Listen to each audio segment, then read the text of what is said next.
माने मानसिया गारि एक्सिडेन्ट जानानै आथिङा लेंग्रा ओमफ्राय एसे ब्रेनाबो एसे क्रेक दं होननानै आं मिथिना मोन्दों।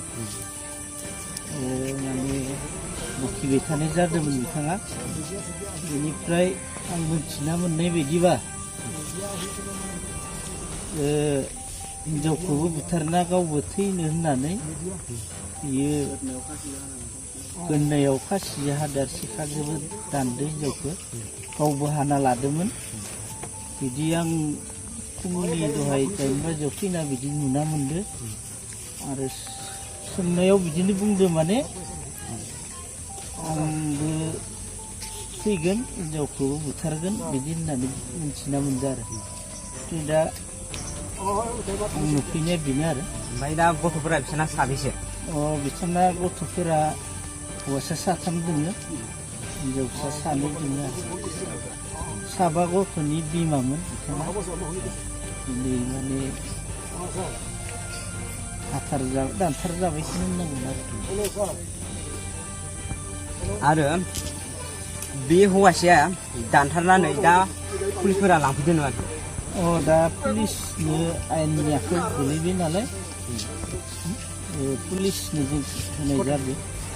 आरो बे बडिखौबो लांदो, पस्टमर्टेम खालामदों।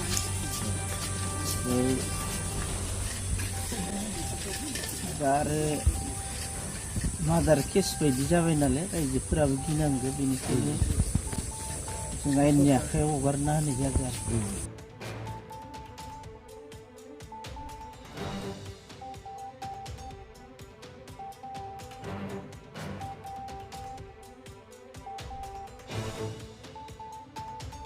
बुथारलायनाय केस होननानै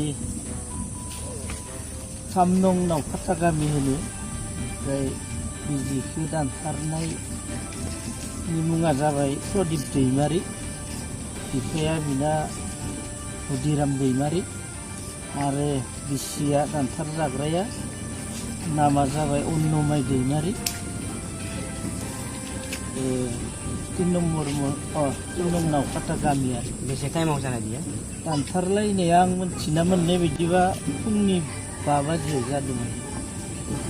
5 बाजि समाव। गोजोननाय थाबाय बड'लेण्ड बुब्लिसिम फोरमायना होनायनि थाखाय।